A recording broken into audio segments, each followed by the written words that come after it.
and your hyperspace technology and your advanced tunnels with Mach 2 super trains and your underground cities, they're so secure while we're frying and we're hitting with tsunamis and global earth changes, they'll all be entombed in their rock graves deep in the earth, in the bowels of hell.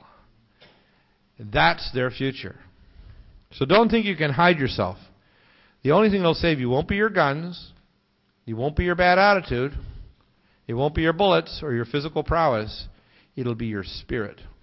And if your spirit tells you to go to the left and you want to go to the right, you better listen to your spirit.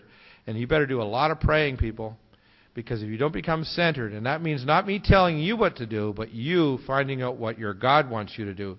It says, to those who are going to die by the sword, they will die. And to those who are to be imprisoned, to those who are going to be martyred, and there's going to be a lot of martyrs, they're going to be trying to tell the others, this is what's coming.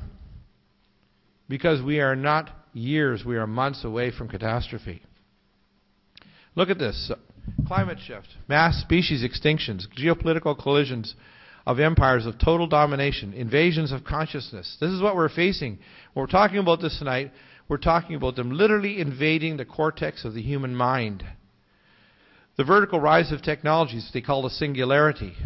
The post-human, transhuman species, they literally want to replace us. People think, well, I'm so good. I don't care if you're a billionaire.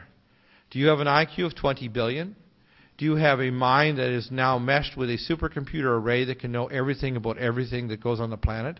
Do you have a lifespan of 20,000 years? Can you travel across the galaxy and advance technology with other civilizations? Well, I don't think so. So therefore, if you don't recognize what you are as a spirit being first, our civilization will soon end because we will not join the galactic, if you want to call it, civilizations. We are an infant culture about to learn to walk, and they're looking and say, look, he's going to walk. No, oh, he's going to fall down the well. Are we going to walk, or are we going to fall down the well? And it's all dependent on these questions. What evidence supports that we are not alone? Every religious book has talked about the seers, or the watchers. I call them long-standing, intelligent, foundational entities. They call them the Ben Elohim in the Bible. Suppressed NASA, SETI, Vatican telescope evidence, all kinds of evidence that we have not only at higher dimensional beings that are astral, we call them demonic, whatever you want to call them, but there are beings in all kinds of civilizations across our galaxy and our cosmos and universe, not only from somewhere, but from some when. And that may be from the past, present, or future. We should not limit ourselves and our minds to understanding the nature of our universe, because those who do not know, as we cross the nexus, not asking these questions is a formula for death. So it's not an optional thing. What evidence supports that we are not alone in the universe? Well, this is like the original list of the Majestic 12. And I have people, I won't go too far down the rabbit trail tonight, but I want people to understand that I have people that want to talk, but they say they don't want to destroy everybody's religion by telling them really what's going on when they go to deep underground military bases. They don't want to really destroy and terrify people to let them know that they've actually been trading human flesh, and why hundreds of thousands and millions of people disappear every year from Eastern European and America and elsewhere in the world, and South America, disappear into underground facilities, off-world bases, and other places for experimentations, genetic engineering, and as human veal.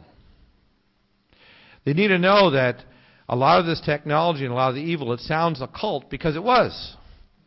These entities, if you look at if you want to call it renditions of where people disappeared, so-called taken away by ETs, in converse to Mr. Greer, Dr. Greer, they're not all nice.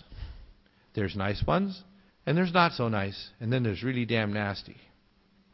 And you need to know that we need to be a little bit more discerning. It's like going down to South Central LA. I'm sure you wouldn't go there unless you knew what you were doing.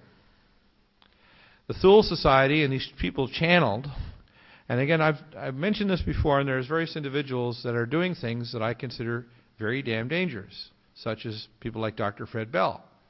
And he opened up some astral gates using advanced scalar and sacred geometry. These are dangerous. If you play with fire, you're going to open up rents. And that's what they did when they did the Philadelphia experiment. That's what they did when the Nazis opened up these astral gates, and they let these astral vultures and parasites come through this gate. Most of the technology that the Nazis got was through channeling. It's not all a good thing. You should be aware that when you're playing with fire, you may well get turned into a cinder. Okay? So they were seeking stargates. In fact, part of the reason why they invaded Iraq was they were looking for the ancient stargate that was actually at the ancient museum in Iraq. And there's another stargate that's in Iran, which is one of the reasons why they want to get to Iran, because there's another stargate there. They understand this technology of sacred geometry, and these monsters, these idiots, want to open more stargates. Because they get more channeling and more technology and more converse with these entities, they gain more power. That's why when you look at the technology and the writings of people like Blavatsky and the Theosophists, you say, these people were like Harry Potter. They're occultists, Kabbalists. Look, the Kabbalists, the Kabbalah of Babylonia is simply a use of scalar technologies and sounds to summon astral entities. They're no different than warlocks. Let's call it what it is. They're just warlocks. And they might say it's good, but it's not. What evidence that we're not alone in the universe? Well, there's a real picture of a U.S. Air Force tunneling machine. Now that's really old technology.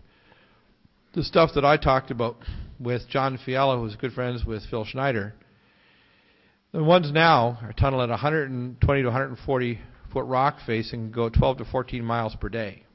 They can either make a matrix city or they can make a unidirectional tunnel. And these tunnels literally lay an inner core, the obsidian, and then they put an inner core that's locked down with a maglev track in it. They vacuum them out, and these tunnel trains actually are traveling at Mach 2.0 to 2.8 underground between places, so they can cross the United States in less than 35 minutes.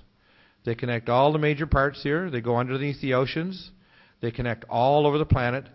And when Phil was actually going through one of these tunnels with John Fiala, some years ago, many years ago, they broke through one of these tunnels. It just turned out that the tunnel they broke through was already cored and built 300,000 to 500,000 years ago by another civilization. God knows what kinds of creatures, whether they were inhabitants of Earth or visitors. But our world is a very old world. And the very idea that somehow we're only 6,000 years old is asinine. Human beings... to believe that we're living in a young universe is absolutely ridiculous. And if you actually look at the genetics, and I'm a scientist, but I also am a spiritual person, and I synthesize the two together because I call them the two witnesses. And if your mind, which is sharp as a razor, and your spirit, which is open and flies like a dove, if you have the two, you will truly discern the truth, but you need to sharpen both.